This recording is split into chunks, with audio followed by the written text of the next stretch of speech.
I'm David Fortunato. I'm an associate professor at the School of Global Policy and Strategy at UC San Diego. One societal problem that I feel driven to solve is the differential impact that trade policy can have on different types of people.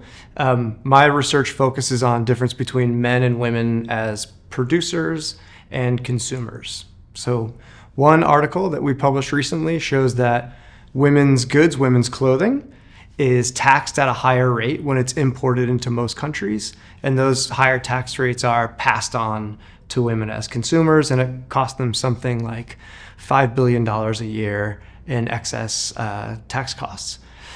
In general, I've read enough research in politics and economics and sociology to know that if there is an opportunity for men and women to be treated differently, they typically will be, and women will be treated more poorly than their male counterparts on average. The reason that this is interesting to me is, well, there are a few reasons that this is interesting to me.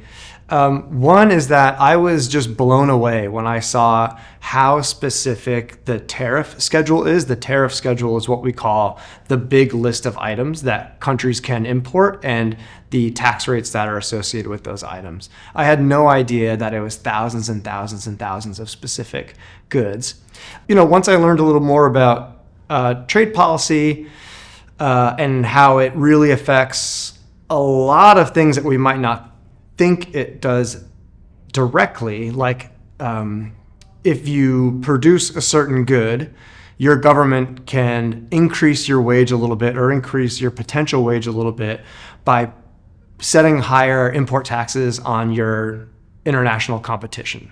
And that's very interesting to me that we've got these very targeted, redistributed tools, and they can be used for kind of good or evil depending on what your particular interests are and how you think the world should work.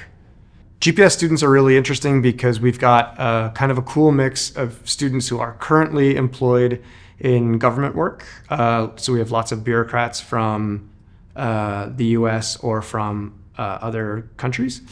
And it's really fun to have that presence in the classroom. Right? When you're explaining like a policymaking process or how bureaucrats interpret the policies that are given to them by the legislature and how they enforce it, to have someone who's actually done that work in the room is very, very interesting.